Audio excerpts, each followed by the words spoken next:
Вековая история творчества. Завтра Чувашский государственный ансамбль песни и танца открывает свой юбилейный сезон. В Чувашской государственной филармонии коллектив представит новую театрализованную концертную программу «За годом год. 100 лет успешно пройдено». Наша съемочная группа побывала на одной из репетиций и узнала, чем артисты на этот раз будут удивлять своих зрителей.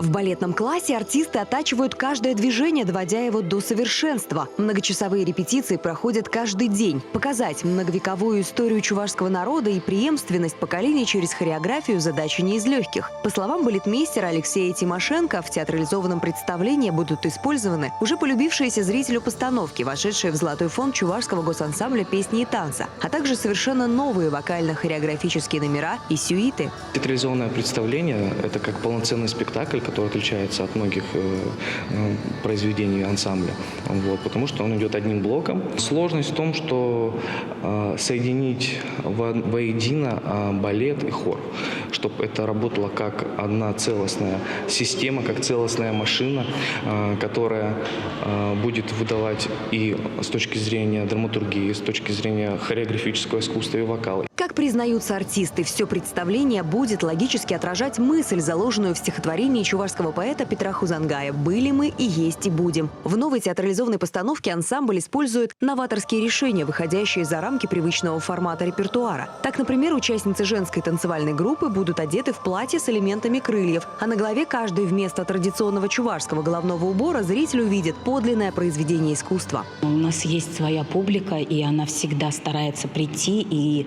заинтересована в нашем репертуаре, который у нас пополняется все больше и больше, модернизируется, осовременивается. Поэтому зрителю, мне кажется, будет очень приятно посмотреть новую нашу программу театрализованную. Юбилейное театрализованное представление «За годом год. 100 лет успешно пройдены» создано на средства гранта главы Чувашии в размере 5 миллионов рублей. А уже в следующем году коллектив отправится с новой постановкой в гастрольный тур по 9 городам страны в рамках федеральной программы «Мы – Россия». Елена Михайлова, Надежда Александрова, Андрей Шоклев. Вести Чувашия.